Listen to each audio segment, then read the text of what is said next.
Breaking news చూస్తున్నాం. Phone tapping కేసులో మరో సంచలనం చోటు చేసుకుంది. ఈ కేసులో కీలక వ్యక్తుల పేర్లు వెలుగులోకి వచ్చాయి. ఇక ఇంటెలిజెన్స్ అదనపు ఎస్పీ బుచ్చంగరావు తన వాంగ్మూలంలో సంచలన విషయాలు వెల్లడించాడు. ఇక దీనిపై మరిన్ని అప్డేట్స్ మా హైదరాబాద్ బ్యూరో ప్రణయ్ లైవ్ ద్వారా అందిస్తాడు. చెప్పండి ప్రణయ్, అసలు ఈ కేసు ఎప్పుడెప్పుడు జరిగాయి? Thank you Keerthana. Phone tapping వ్యవహారంలో ఇప్పటికే కీలక మలుపులు చోటు చేసుకుంటా ఉన్నాయి. ఫోన్ ట్యాపింగ్ కి సంబంధించి కీలక పాత్ర బీఆర్ఎస్ పార్టీ వహించింది అంటూ కూడా భుజంగరావు ఇచ్చినటువంటి వాంగ్మూలం ఇప్పుడు చర్చనీయాంశంగా మారుతున్న సిచ్యువేషన్స్ కనబడతా ఉన్నాయి. ఫోన్ ట్యాపింగ్ వ్యవహారంలో ఆసక్తి విషయాలు బయటకు వస్తున్న సిచ్యువేషన్స్ కనబడతా ఉన్నాయి. ఇంటెలిజెన్స్ అదనపు ఎస్పీగా పనిచేస్తున్నటువంటి భుజంగరావు ఇచ్చినటువంటి వాంగ్మూలంలో బీఆర్ఎస్ పార్టీ ఇన్స్ట్రక్షన్స్ తోనే మేము కంప్లీట్ గా కూడా ఫోన్ లో ట్యాపింగ్ వ్యవహారం చేసామంటూ కూడా భుజంగరావు చెప్తా ఉన్నారు. ఇక దీంట్లో ప్రణీత్ రావు సహకారంతోనే కంప్లీట్ గా కూడా ఫోన్లన్నీ ట్యాప్ చేశామంటూ చెప్తా ఉన్న సిచ్యువేషన్స్ కనబడతా ఉంది.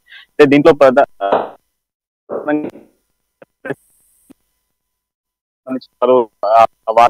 బట్ ఇప్పుడు భుజంగరావు ఇచ్చినటువంటి స్టేట్మెంట్స్ కంప్లీట్ గా కూడా చేంజ్ ఓవర్ కనిపిస్తా ఉన్నాయి. బీఆర్ఎస్ పార్టీ కంప్లీట్ ఇన్స్ట్రక్షన్స్ తోనే కంప్లీట్ గా ఫోన్లు ట్యాప్ చేశామన్నటువంటి అంశాన్ని తెరపైకి తీసుకొస్తా ఉన్నారు. ప్రస్తుతం ఉన్నటువంటి తాజా పరిణామాల నేపథ్యంలో బీఆర్ఎస్ పార్టీ మూడోసారి అధికారంలోకి వచ్చేందుకు ప్రయత్నాలు కొనసాగించింది. కంప్లీట్ గా రాజకీయ నేతలతో పాటుగా ప్రతిపక్ష నేతల ఫోన్లను ట్యాపింగ్ చేయడమే టార్గెట్ గా కూడా ఈ యొక్క మిషన్ నడిచింది అంటూ కూడా చెప్తున్న సిచ్యువేషన్స్ మరోవైపు వినబడతా ఉన్నాయి. బీఆర్ఎస్ పార్టీ మూడోసారి అధికారంలోకి వచ్చేందుకు కంప్లీట్ గా కూడా ఈ యొక్క ట్యాపింగ్ వ్యవహారాన్ని కీలకంగా ముందుకు తీసుకెళ్లిందంటూ కూడా భుజంగరావు ఇచ్చినటువంటి వాంగ్మూలంతో ప్రణీత్ రావు సహకారంతోనే ఇవన్నీ కూడా చేసామంటూ కూడా భుజంగరావు ఇచ్చినటువంటి స్టేట్మెంట్స్ ఇప్పుడు చర్చనీయాంశంగా మారుతా ఉన్నాయి. ఇంకా బీఆర్ఎస్ పార్టీ ఇన్స్ట్రక్షన్స్ మేరకు ఇటు ప్రతిపక్ష పార్టీలైనటువంటి అప్పట్లో ప్రతిపక్ష పార్టీలైనటువంటి బీజేపీ అండ్ కాంగ్రెస్ తో పాటుగా ఆ పార్టీ నాయకులకు సంబంధించినటువంటి ఫోన్లతో పాటుగా ప్రతిపక్ష నాయకుల నేతలు, అదేవిధంగా విద్యార్థి నాయకులు, జర్నలిస్టులతో పాటుగా ప్రముఖ పారిశ్రామికవేత్తలకు సంబంధించిన ఫోన్లను కూడా ట్యాప్ చేశామంటూ కూడా భుజంగరావు ఇచ్చినటువంటి స్టేట్మెంట్. గతంలో ఏదైతే 3 ఉప ఎన్నికలు జరిగిన నేపథ్యంలో కూడా ఒకటి మనకు మునుగోడు ఉప ఎన్నికలతో పాటుగా హుజరాబాద్, అదేవిధంగా దుబ్బాక 3 ఉప ఎన్నికలతో పాటుగా జిహెచ్ఎంసీ ఎన్నికలకు సంబంధించినటువంటి ఎన్నికల సందర్భాల్లో కూడా మేము ఫోన్లను ట్యాప్ చేశామంటూ కూడా భుజంగరావు ఇచ్చినటువంటి స్టేట్మెంట్ ఇప్పుడు చర్చనీయాంశంగా మారింది.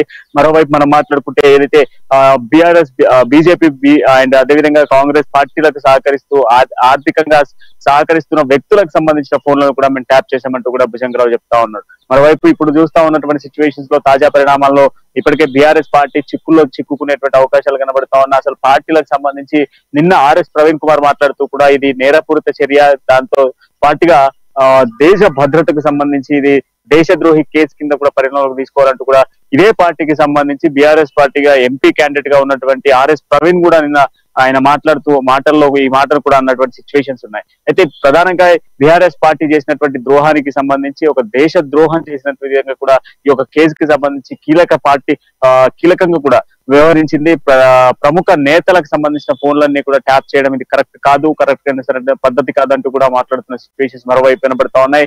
భుజంగరావు ఇచ్చినటువంటి వాంగ్మూలంలో క్లియర్ గా కూడా మెన్షన్ చేయబడింది. అక్కడ కాంగ్రెస్, బీజేపీకి సంబంధించినటువంటి నేతలు మనం చూసాము. దుబ్బాక ఎన్నికల సందర్భాల్లో రఘునందన్ రావుకు సంబంధించినటువంటి అనేక వాహనాలను కూడా తనిఖీలు చేశారు. నిరంతరం కూడా రఘునందన్ రావుకు సంబంధించినటువంటి వాహనాలను తనిఖీలు చేసిన నేపథ్యంలో అక్కడ కూడా డబ్బులు పెద్ద మొత్తంలో దొరికాయి. అదే విధంగా మనం చూస్తే హుజరాబాద్ ఉప ఎన్నికల నేపథ్యంలో కూడా ఈటల రాజేందర్ కి సంబంధించినటువంటి వాహనాలను తనిఖీలు చేసినప్పటికీ అక్కడ కూడా పెద్ద మొత్తంలో డబ్బులు దొరికిన సిచ్యువేషన్స్ ఉన్నాయి. ఇక మునుగోడు ఉప ఎన్నికల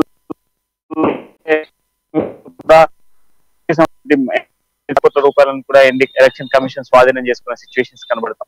ఇవన్నీ కూడా గతంలో భుజంగరావు, ప్రణీత్ రావు వీళ్ళంతా కలిసి ఏదైతే ఫోన్ ట్యాపింగ్ కి సంబంధించిన వ్యవహారంలో కీలక పాత్ర వహిస్తూ ప్రతి ఒక్క ఫోన్ కూడా ట్యాప్ చేస్తున్న నేపథ్యంలో కూడా ప్రతి ఒక్కరికి సంబంధించినటువంటి సామాన్ని సేకరించామంటూ చెప్తా ఉన్నారు. అదే విధంగా మనం మాట్లాడుకుంటే ఈ ఎన్నికలతో పాటుగా ఏదైతే బిజినెస్ మ్యాన్స్ కి సంబంధించినటువంటి ఫోన్లను కూడా ట్యాప్ చేశామంటూ కూడా భుజంగరావు చెప్తా ఉన్నాడు.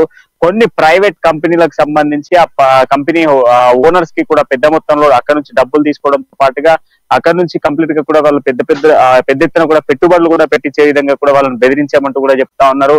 ఇంకా దాంతో పాటుగా ల్యాండ్ సెటిల్మెంట్లు కూడా ఏదైతే కంప్లీట్ గా కూడా లిటిగేషన్ ల్యాండ్లకు సంబంధించిన సెటిల్మెంట్స్ లో కూడా ఫోన్ల ట్యాపింగ్ ద్వారానే చేశాం.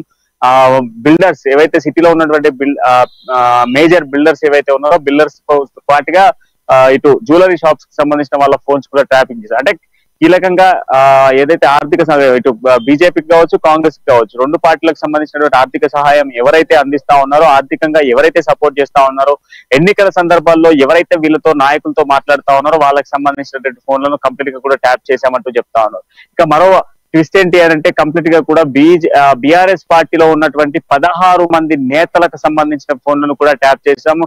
ఎగ్జాంపుల్ స్టేషన్ గన్పూర్ నియోజకవర్గానికి సంబంధించినటువంటి తాటికొండ రాజయ్య కావచ్చు, మరో విధంగా మనం చూసుకుంటే కడియం శ్రీహరి కావచ్చు, జనగామ ఎమ్మెల్యే మాజీ ఎమ్మెల్యేగా ఉన్నటువంటి ముత్తిరెడ్డి యాదగిరి రెడ్డి కావచ్చు, ఇలాంటి కొందరు కీలక నేతల ఫోన్లు కూడా ట్యాప్ చేశామంటూ కూడా చెప్తా ఉన్నారు. అంటే బీఆర్ఎస్ పార్టీకి సంబంధించి అనుకూలంగా మాట్లాడేది తప్ప ఎవరైతే నెగిటివ్ గా మాట్లాడుతా ఉన్నారో, నెగిటివ్ మాట్లాడుతున్న నేతలందరి ఫోన్లు కూడా ట్యాప్ చేయడం జరిగింది. దాంట్లో ప్రధానంగా ఇటు విద్యార్థి నాయకులు కూడా పార్టీకి సంబంధించి, పార్టీ మనుగడకు సంబంధించి ఎవరైతే తప్పుడు సమాచారంతో పాటుగా తప్పుడు విషయాలు మాట్లాడినట్లయితే వాళ్ళ ఫోన్లు ట్యాప్ చేయడము, అదే విధంగా వాళ్ళ స్నేహితులు సన్నిహితులతో పాటుగా కుటుంబ సభ్యుల వాళ్ళ ఫోన్లు ట్యాప్ చేయడము, మరోవైపు ప్రతిపక్ష నేతలకు సంబంధించిన ఫోన్లతో పాటుగా వాళ్ళ కుటుంబ సభ్యుల ఫోన్లను కూడా ట్యాప్ చేయడంతో పాటు వాళ్ళ వాహనాలను కూడా కంప్లీట్ గా కూడా ఎప్పటికప్పుడు అబ్జర్వ్ చేస్తా ఉన్నారు, ఎక్కడికి వెళ్తా ఉన్నారు, ఎక్కడికి ట్రావెల్ చేస్తా ఉన్నారు, ఎవరిని కన్సల్ట్ అవుతా ఉన్నారు, ఎవరితో ఉన్నారు అన్నటువంటి అన్ని అంశాలను కూడా క్షుణ్ణంగా కూడా ఈ ట్యాపింగ్ ద్వారా తెలుసుకున్నామని చెప్తా ఉన్నారు. ఇక మరోవైపు మనం చూసుకుంటే సొంత పార్టీ అయినటువంటి బీఆర్ఎస్ పార్టీకి సంబంధించినటువంటి నేతల ఫోన్లు కూడా కీలకంగా మారాయి. సో వాళ్ళకి సంబంధించి ఎవరైతే పార్టీలో ఉంటూనే పార్టీ గురించి విమర్శించేటువంటి వ్యక్తులకు సంబంధించిన ఫోన్లను, ఎవరైతే కొంత పార్టీని వీడే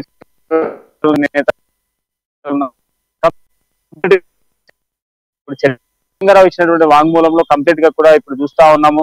ఏదైతే బీఆర్ఎస్ పార్టీ గతంలో తన వ్యక్తిగత అవసరాల కోసం వ్యక్తిగతంగా కూడా ఇక్కడ మమ్మల్ని వాడుకున్నారు అనేది కూడా స్పష్టంగా తెలుస్తా ఉంది. బీఆర్ఎస్ పార్టీ ఇన్స్ట్రక్షన్స్ తోనే మేము కంప్లీట్ గా కూడా ఈ యొక్క ట్యాపింగ్ చేశామనేది కంప్లీట్ గా చెప్తా ఉన్నారు. ఇక మరోవైపు మనం చూసుకుంటే ఈ ఫోన్ ట్యాపింగ్ కి సంబంధించి ప్రణీత్ రావుతో పాటుగా శ్రావణ్ కుమార్ తో పాటు మరో ప్రైవేట్ వ్యక్తులకు సంబంధించి వ్యక్తులు కూడా ఉన్నారు అనేటువంటి పాయింట్ కూడా తెలుస్తా ఉంది. అండ్ దాంతో పాటుగా రాజకీయ ప్రముఖులకు సంబంధించినటువంటి ఫోన్లతో పాటుగా ఇక్కడ ప్రతి ఒక్క ట్యాపింగ్ కి సంబంధించి మొదటగా ట్యాపింగ్ వ్యవహారానికి సంబంధించి ట్యాపింగ్ చేస్తూనే ఎస్ఓటీ తో పాటుగా టాస్క్ ఫోర్స్ కు సంబంధించిన సహకారంతోనే ముందుకు వెళ్ళాము అంటూ కూడా చెప్తా ఉన్నారు.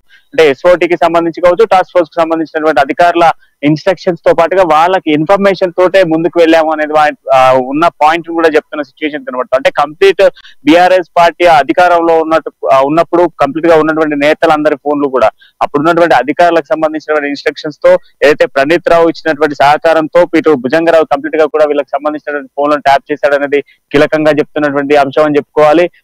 ప్రధానంగా ఈ పార్టీకి సంబంధించి అంటే మూడోసారి అధికారంలోకి తీసుకొచ్చేందుకు వ్యక్తిగతంగా పార్టీ ఎన్ని రకాల ప్రయత్నాలు చేసింది అనేది మనకు కంప్లీట్ గా తెలుస్తా ఉంది.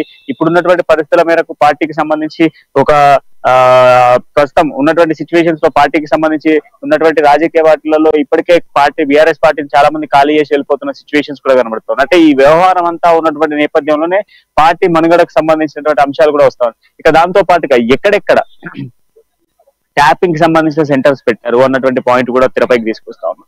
మొదటగా ఇప్పుడున్నటువంటి ప్రస్తుతం సీఎం కి సంబంధించినటువంటి ఇంటి సమీపంలో ఒక ట్యాపింగ్ కి సంబంధించినటువంటి సెంటర్ పెట్టడము, ఆయనకు సంబంధించిన కుటుంబ సభ్యులకు సంబంధించిన ఫోన్లను ట్యాప్ చేయడం, ఆయనకు సంబంధించిన వాహనాలను తనిఖీలు చేయడము, వాటిని కూడా ఎక్కడికి ట్రావెల్ చేస్తున్నాయనేటువంటి వీటన్నిటికి సంబంధించిన అంశాలు.